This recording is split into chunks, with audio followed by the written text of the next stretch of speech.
Hi everyone, and welcome back. In this video, we're talking about the Merkabah and, well, what it is. Yes, we are. Okay. The reason we're doing this video is you've gone out into the spiritual community, and there's a lot of talk evidently now about the Merkabah, what they are. Some of the bigger authors and YouTube people are out there talking about it. And a lot of people seem to not really understand what the Merkabah is, what it's all about. So let's get down to it. The first order to get past is that the Merkabah are an order of angels. Yes. Of a higher rank than Metatron in the old Jewish systems. And in the old Jewish systems, Metatron was the top dog, Chancellor of Heaven. Name means Lesser Yahweh. And this was an order that was above him. So you're talking about angels that are essentially divided, because I don't like to use the word separated, but divided from personal human contact for the most part.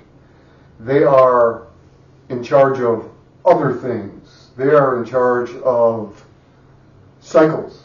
That's why Merkabah means wheels. They are in charge of the cycles.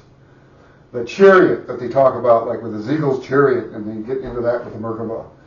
The chariot itself is the solar system. That's why it's talked about the way that it is. When you see like you were talking, Ancient Aliens, the program did a show where somebody took the description that Ezekiel gave and created like a spaceship. Okay, and we looked at that, and interesting, because the spaceship has a huge sphere on the inside of it. Right, yep. Okay. And then around the outside of it, it has 7 different spheres around it. Okay. So you've got the sun in the middle and the 7 personal planets all around it. That's the chariot. And of course the outside of that, because the 7 little spheres, it's almost like a ring like you'd see around Saturn. Right. And they're inside of those. Okay. Well, that ring essentially would be the zodiac itself, the sign energy. Oh, wow. Okay. So that's what was created, but essentially it's our solar system. That's the chariot. The wheels are the planets, the sun, the moon, and the Merkabah are in control of all of the cycles that come with it. That's what the Merkabah does. That's what those angels do. That's why they're not part of the personal hierarchy, because they control all the cycles, the seasonal cycles. They control the seasonal cycles, they control the time cycles, they control the planetary cycles, they control the sun's cycles, they control our moon cycles, they control every cycle you could ever possibly think of. Life and death, they have, and there are quite a few angels. We work with them. Right. In a sense. But there has to be a filter, because those angels are not all the positive angels and then the ones that fell. The Merkabah were above that. They weren't a part of that war. They had nothing to do with that war at all. Again, they're in charge of things that lie outside. So they're both positive and negative. So when you're utilizing angels of that caliber, you have to understand that the energy that you're pulling in you're getting both. So if you pull sign energy in, let's say, through Merkabah angel, you're getting all of the energy of that sign. You're getting the positive characteristics and the negative characteristics. Yeah. Okay. And when I first started working with Merkabah energy, I didn't know that. So when I first pulled them in, it was like being manic for the most part. Because it was both, all this joy from fire and then all this rage at the same time. It was ridiculous. So again, utilizing the seraphim as a filter, you can filter that energy in, and they will filter out the negative aspects for you and just allow the positive aspects to go in. Which is, from what I found, it's the only way to do it, because I haven't found another hierarchy that's powerful enough to filter it Right. that way. And of course, the seraphim being the highest of the personal. of the hierarchies. Yeah, Right. for the personal hierarchies. Yeah. So again, that's what Merkabah angels are. That's what they do. Right. They control all of our cycles and all the cycles, not just of us. Well, it gives credence to the definition that we see in Ezekiel 1, where it's described as wheels within wheels. Yes. Cycles within cycles within cycles within cycles. And just thinking about time, you can go with that, because you have timelines for things. That's how we look at things, almost in a linear way. Like time starts here and stops here. Right. But within those timelines, you have cycles that begin and end, begin and end, begin and end, begin and end, begin and end, begin and end, begin and end, begin and end, begin and end, begin and end. There's no beginning or end to it. Right. And it works the same way it works in geometry. When you talk about lines, you have this line that's that long and another line that's this long. And then the theory is, how many points are on each of those lines? Well, the answer is the same. There's an infinite number of points on each line, no matter how long they are. Time works the same way, which is why time travel, again, we talked about this before, the reason you can't do it is the fact that the cycles began and ended. Right.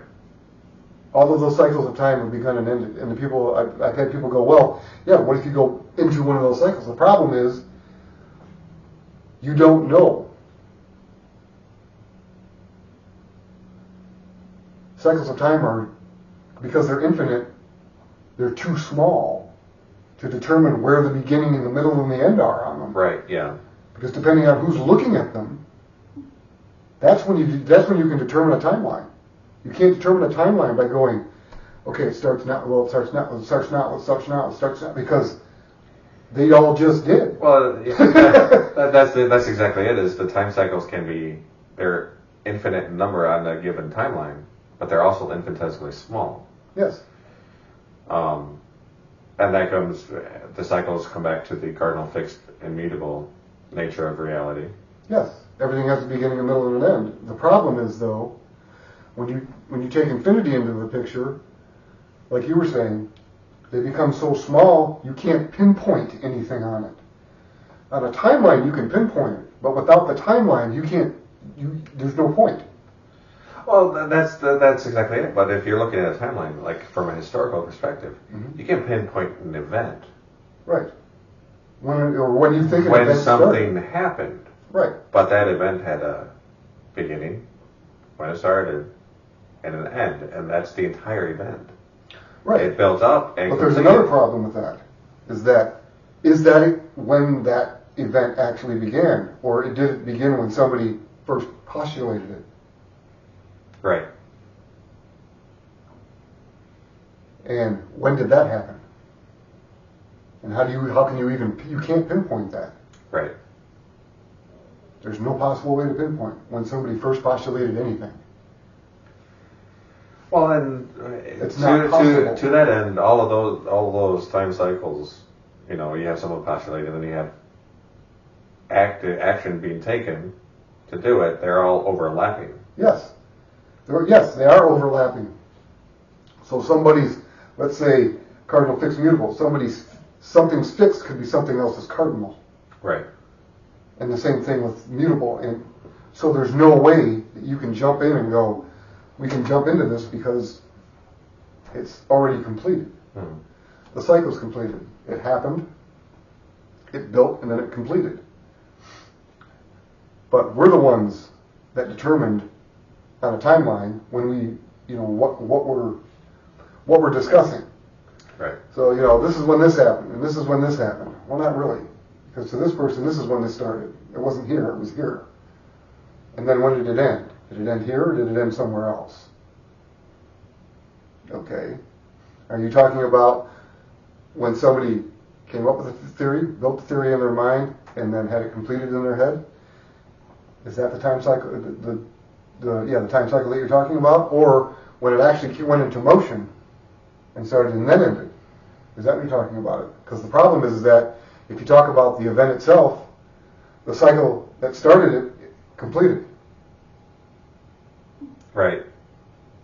And you So can. there's no possible way to go back. You can see not that possible. throughout history. And you're talking theories, so we'll talk about scientists. Some of the greatest scientists, Isaac Newton. Mm-hmm. When did his theory of gravity start? Right. When he had the flash of genius that said, "Hey, the force that causes the apple to fall is the same that keeps the moon in orbit." Was that the start of it, or was it when he first put pen to paper? Right. But was it? But that's just him, the one that wrote it down. Right. Who else had the same idea and never wrote it? Right. And couldn't turn it into mathematics. Right. That's the problem, because it's the same. Well, it's the same event. It's just a different cycle. Right. And again, when you're talking about infinity existing on a finite, or in a finite scale, scale that we're talking about, just because that event in our minds ended doesn't mean that was the completion of the event. Right.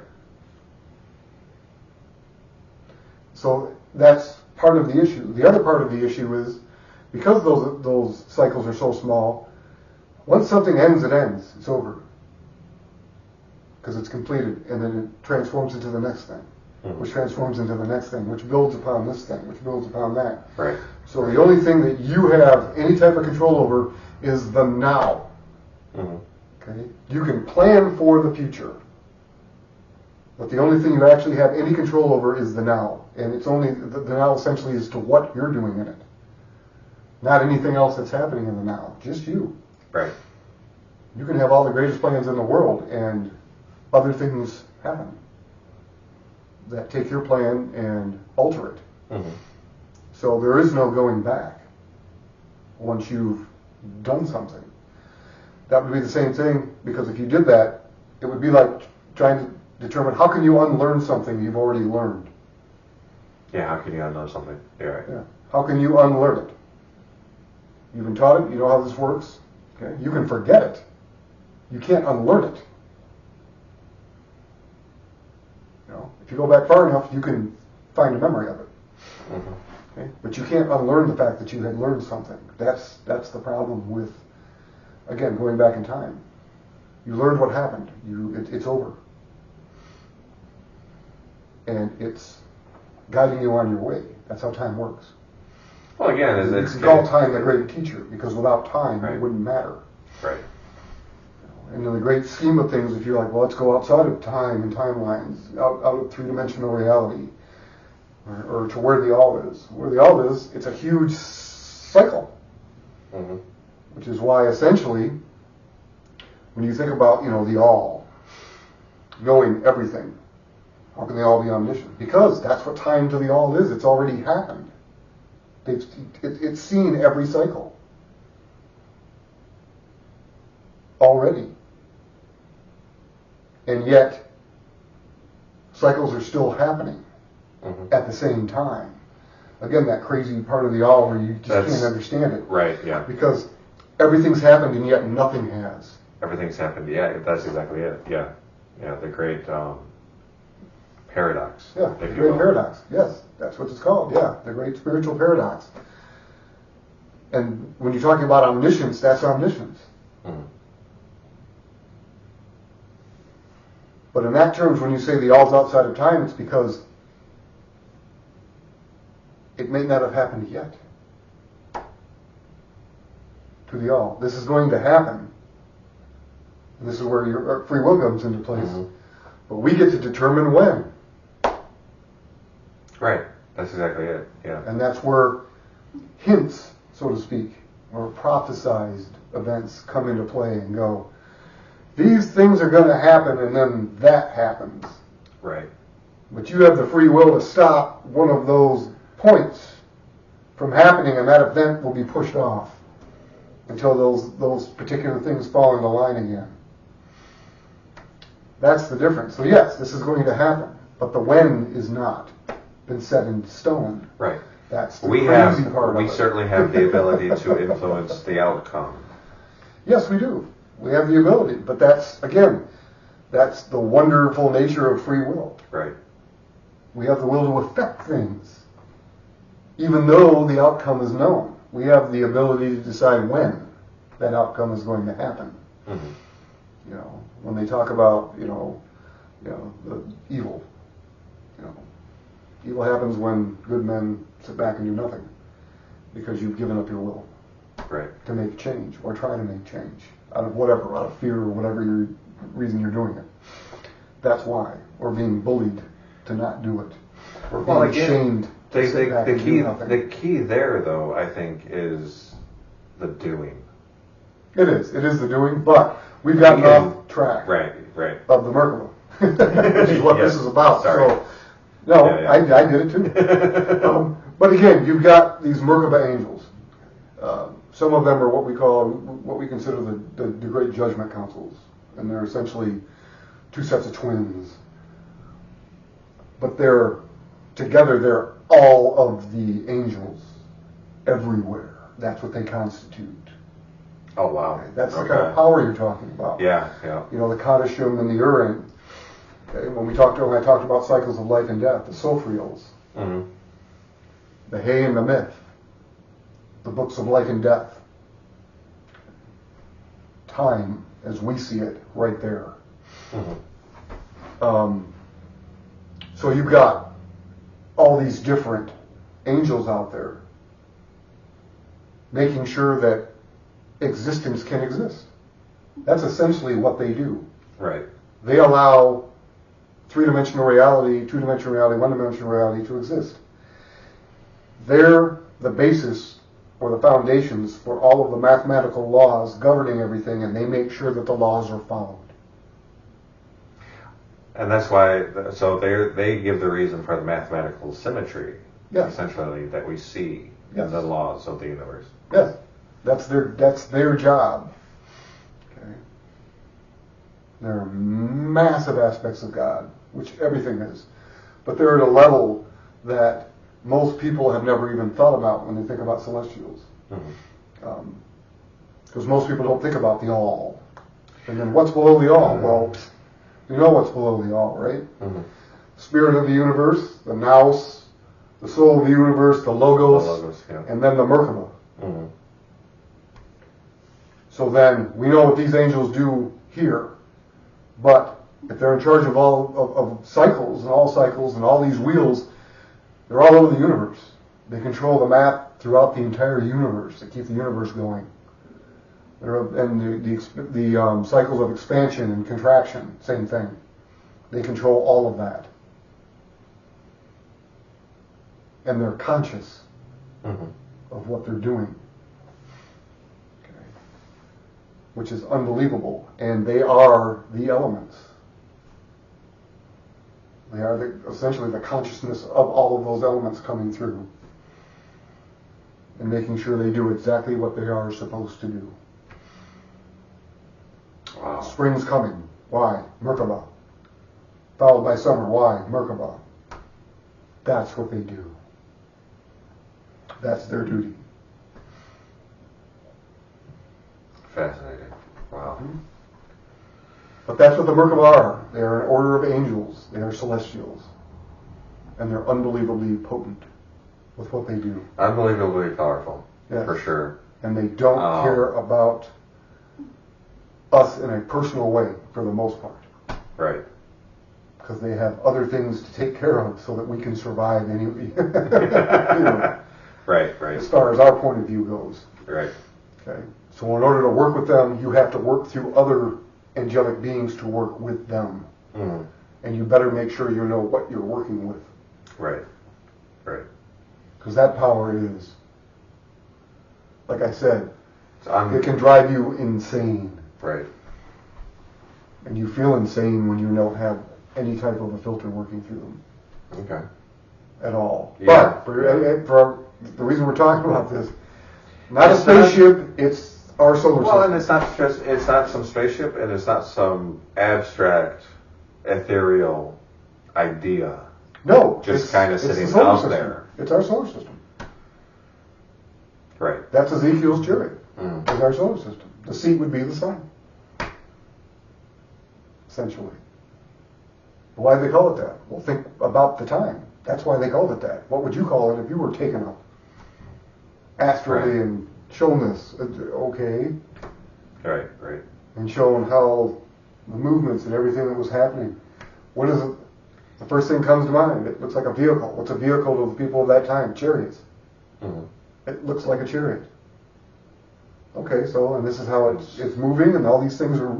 Cycles they look cycles. like, yep, look at all these little things that look like wheels. Yeah, okay. Right. Come back down and try to explain it to someone. Right. Well, that's the other thing is especially in that time. Looking at the historical sacred texts and things like that, right. of that nature, you have to understand that they were using the vocabulary they had at the time. Well, of course they were. To try to explain what they were encountering. Yeah, of course they were. As best as they could. Mm. Not to mention that it's not just trying to explain it, they're trying to understand it. Right. You just took someone who's never been off the earth, who's never seen a telescope, who's never heard anything. You took them up and went, okay, look at this. And they're trying to figure out, what am I looking at? I'm looking at like a piece of equipment. Okay, and right. that's what they're seeing. So that's essentially what they're trying to describe, and I think he actually did a pretty good job yeah. of describing it. Well, it's once you understand what you're looking at, yeah, it makes perfect sense. Yeah. And the fact that there's one huge sphere right in the middle, mm-hmm. and there's 7 along the side, and then there's a ring around that. Mm-hmm. The ring of the zodiac, the 7 inner planets, sun. Yeah. Okay. You can say, well, how come the other planets weren't in there?